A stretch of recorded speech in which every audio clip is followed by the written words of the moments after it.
Praise the Lord. இந்த November மாதத்தில் 15ஆம் தேதி ஆகிய இந்த வெள்ளிக்கிழமையின் காலை வேளையில் தேவ சமூகத்தில் வந்திருக்கிற ஒவ்வொருவரையும் கர்த்தர் தாமே ஆசீர்வதிப்பாராக. இந்த நாளிலும் நம்ம தியானிக்கிற தேவனுடைய வார்த்தை நம்முடைய பரிசுத்த வேதாகமத்தில் யாத்திராகமத்தின் புஸ்தகம் 19ஆம் அதிகாரம் 5வது வசனம். The book of Exodus chapter 19 verse 5. இப்பொழுது நீங்கள் என் வாக்கை உள்ளபடி கேட்டு என் உடன்படிக்கையை கைக்கொள்வீர்களானால் சகல ஜனங்களிலும் நீங்களே எனக்கு சொந்த சம்பத்தாயிருப்பீர்கள். பூமி எல்லாம் என்னுடையது. அல்லேலூயா. ஆண்டவருடைய அருமையான இந்த வசனத்துக்காய் கர்த்தரை ஸ்தோத்திரிக்கலாமா?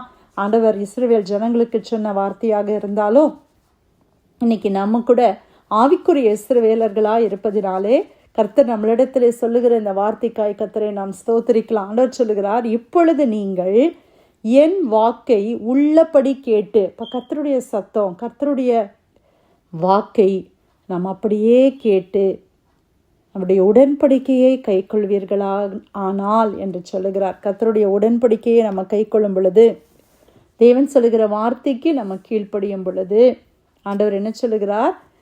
சகல ஜனங்களிலும் நீங்களே எனக்கு சொந்த சம்பத்தாய் இருப்பீர்கள். எல்லா ஜனங்கள், இந்த பூமியில் எத்தனையோ ஜனங்கள் இருக்கிறார்கள். ஆனால் எல்லா ஜனங்களை பார்க்கிலும் நாம் யாராக இருக்கிறோமா? தேவனுக்கு சொந்த ஜனம் மட்டுமல்ல, சொந்த சம்பத்து. சம்பத்துனா ட்ரெஷர் இல்லையா? ஆண்டவருடைய ப்ரெஷியஸ் ட்ரெஷராக கர்த்தர் நம்மை வைத்திருக்கிறார். ஆமென், அல்லேலூயா. ஒரு ட்ரெஷர்னா எப்படி நம்ம அதை ட்ரீட் பண்ணுவோம்? உங்ககிட்ட இருக்கிறதுலே ரொம்ப எக்ஸ்பென்சிவான, ரொம்ப வேல்யூபிளான ஒன்றுனா நம்ம எதை யோசிப்போம்? யோசித்து பாருங்கள். சரி, பிள்ளைங்க, ஃபேமிலி அதெல்லாம் விட்டுட்டு ஒருவேளை கோல்டாக இருக்கலாம், ஏதோ ஒன்று உங்களுக்கு ரொம்ப ப்ரெஷியஸாக இருக்குதுன்னா நம்ம அதை ரொம்ப சேஃபாக வச்சுருப்போம். அப்படி தானே? அது இருக்குதான்னு அடிக்கடி பார்த்துப்போம் இல்லையா பிரியமானவர்களே? அது மேலே நம்முடைய கவனம் எப்போதும் இருந்து கொண்டே இருக்கும். எல்லாவற்றை பார்க்கலாம் அதை நம்ம ரொம்ப ப்ரெஷியஸாக, நம்ம ரொம்ப அதை கவனத்தோடு நம்ம பராமரிப்போம், பார்த்து கொள்ளுவோம். அது தொலைந்து போகாதபடி காத்து கொள்வோம் இல்லையா? இப்போ ஆண்டவர் சொல்கிறாரு, நீங்களும் நானும் கர்த்தருக்கு எப்படி இருக்கிறோமா? சொந்த சம்பத்து என்று சொல்லுகிறார். அல்லேலூயா. அவ்வளோ தூரம் ஆண்டவர் உங்களையும் என்னையும் நேசிக்கிறாங்க பிரியமானவர்களை. நம்மளை தேவன் எப்படி சொல்லுகிறாரு? சொந்த சம்பத்தாக இருப்பீர்கள். பூமியெல்லாம் கர்த்தருடையது தான். ஆனால் சகல ஜனங்கள், எத்தனையோ billions and billions of people இந்த உலகத்தில் வாழ்கிறாங்க. ஆனால் தேவன் ஆண்டவருடைய கற்பனைகளை கேட்டு பின்பற்றுகிற தேவனுடைய பிள்ளைகளை தன்னுடைய சொந்த சம்பத்து என்று சொல்லுகிறார். அல்லேலூயா. மல்கியால வாசிக்கும் போது என் சம்பத்தை நான் சேர்க்கும் நாள் என்று சொல்லுவார். அப்படின்னா என்ன அர்த்தம்? அவருடைய ட்ரெஷர். இன்னைக்கு நம்ம எல்லாம் இந்த பூமியில் இருக்கிறோம். இந்த பூமியோ இந்த உலகமோ நம்மளை பெருசாக நினைக்காம இருக்கலாம்.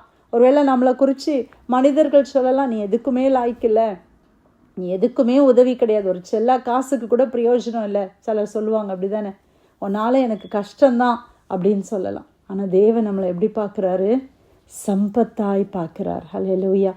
ஆண்டவருடைய சம்பத்தை அவர் எடுத்துக்கொள்ளுகிற ஒரு நாள் வரும். இந்த பூமியிலிருந்து ஆண்டவர் தன்னுடைய பிள்ளைகளை சேர்க்கிற நாளையே அவர் எப்படி சொல்கிறாரா? என் சம்பத்தை நான் சேர்க்கும் நாளிலே என்று சொல்லுகிறார். ஆண்டவருக்கு ட்ரெஷராக இன்னைக்கு நம்மளை கர்த்தர் வைத்திருக்கிறார். கர்த்தரை ஸ்தோத்திரிக்கலாமா?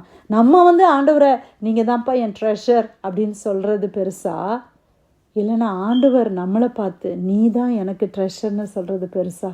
நம்ம எல்லாருமே ஆண்டவரை பார்த்து, ஆண்டவரே நீங்கள் தான் எனக்கு எல்லாம், நீங்கள் தான் என் சம்பத்துன்னு நம்ம அடிக்கடி சொல்கிறோம். ஆனால் தேவன் நம்மளை பார்த்து சொல்கிறார் பிரியமானவர்களே. கர்த்தர் நம்மளை பார்த்து, நம்மக்கிட்ட அப்படி என்ன இருக்குது யோசித்து பாருங்கள். இன்றைக்கி உலகம் வேண்டான்னு தூக்கி எறியப்பட்ட நம்ம இல்லையா? இன்றைக்கி உலகம் நம்மளை எப்படி யூஸ் பண்ணுது? நம்மளை யூஸ் பண்ணி த்ரோ பண்ணுது. அதுதான் உலகம் செய்யுது. அது வேலை ஸ்தலமாக இருக்கலாம், அது குடும்பமாக இருக்கலாம், அது எங்கே வேணால் இருக்கலாம். ஜனங்களும் மனிதர்களும் என்ன செய்கிறாங்க? ஒரு பேப்பர் பிளேட்டு இல்லை ஒரு ஸ்பூன், ஒரு கப்பை என்ன பண்ணுறோம்? சாப்பிட்றோம். சாப்பிட்டு முடிச்சுட்டு அதை தூக்கி போடுறோம்ல, யூஸ் அண்ட் த்ரோன்னு சொல்கிறோம். அதுக்கு பேரே என்னது? Use and throw. இன்றைக்கி உலகம் நம்மளை யூஸ் அண்ட் த்ரோவாக தான் பார்க்குது.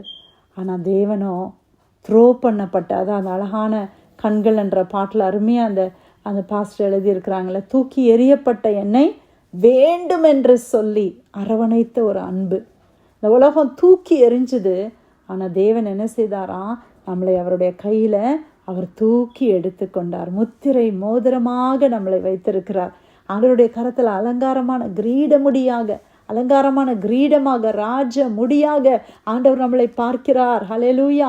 அநேக அடைக்கலான் குருவிகளை பார்க்கிறோம், நீங்கள் விசேஷித்தவர்கள் அல்லவா என்று கர்த்தர் சொல்லுகிறார்.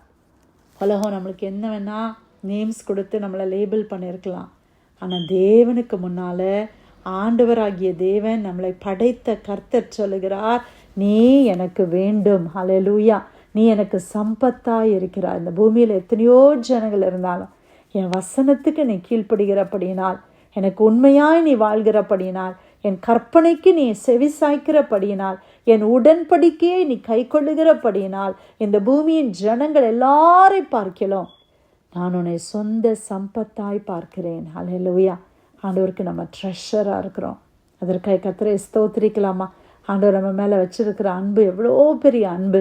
ஒருவேளை இந்த ப்ரேயர் லைனுக்கு வந்திருக்கிற நீங்கள் சோர்ந்து போனவர்களாய் வந்திருக்கலாம், இல்லை மனிதர்களுடைய வார்த்தைகளினாலே ரொம்ப வீக்காக வந்திருக்கலாம். ஆனால் ஆண்டவர் சொல்கிறாரு, நம்மளை பார்த்து, உங்களை பார்த்து, என்னையும் பார்த்து, என்னுடைய சொந்த சம்பத்தாய் இருக்கிறீர்கள். ஹல்லேலூயா.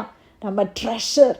ஆண்டவருடைய பார்வையில் நீங்களும் நானும் ட்ரெஷர். யார் என்ன வார்த்தைகளை சொன்னாலும், நம்மளை மனமடிவாக்கினாலும் அதை குறித்து நம்ம கவலைப்பட வேண்டியதில்லை. ட்ரூத் எங்கே இருக்குது?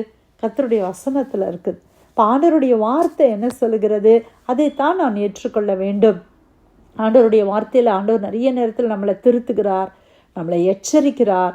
ஆனால் ஆண்டவர் இன்னைக்கு சொல்கிறாரு, மகனே நீ எனக்கு சொந்த சம்பத்தாக இருக்கிறாய். ஹல்லேலூயா. அதற்காக கர்த்தரை ஸ்தோத்திரிக்கலாம். ஆண்டவர் உங்களை எவ்வளோ வேல்யூபிளாக பார்க்குறாரு. ஆண்டவர் உங்களை எவ்வளோ எக்ஸ்பென்சிவாக பார்க்குறாரு.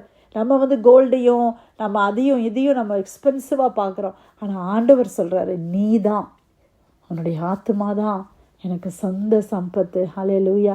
இந்த பூமியில் எங்கே வேணால் ஆண்டவர் வாசம் பண்ணலாம். ஆனால் நம்ம சின்ன இருதயத்தில் வாசம் பண்ணணும்னு நினைக்கிறாங்க. பார்த்தீங்களா? எவ்வளோ பெரிய நல்ல தேவன் இல்லை? ஆண்டவர் எங்கே வேணால் பிறந்திருக்கலாம். ஒரு சின்ன மாட்டு தொழுவத்தில், அந்த தொழுவத்தில் அவர் பிறந்தாங்கன்னு பார்க்குறோம். அப்படி தான் பிரியமான இந்த உலகத்தில் ஆண்டவர் எங்கே வேணால் வாசம் பண்ணலாம். எவ்வளோ பெரிய பேலஸஸ், மாளிகைகள் இருக்குது, பெரிய பெரிய ரிச் பீப்புள் இருக்காங்க.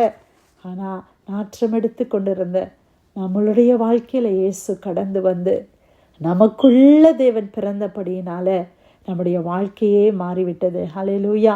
ஆண்டவருக்கு நன்றி சொல்லலாமா? எக்ஸோடஸ், அதாவது யாத்திராகமம் 19ஆம் அதிகாரம் 5வது வசனம், இப்பொழுது நீங்கள் என் வாக்கை உள்ளபடி கேட்டு என் உடன்படிக்கையை கை கொள்வீர்கள், ஆனால் சகல ஜனங்களிலும் நீங்களே எனக்கு சொந்த சம்பத்தாய் இருப்பீர்கள். பூமியெல்லாம் என்னுடையது. கர்த்தர் கொடுத்த நல்ல வார்த்தைக்கு நன்றி செலுத்தி யாராவது நம்ம ஜெபிக்கலாமா?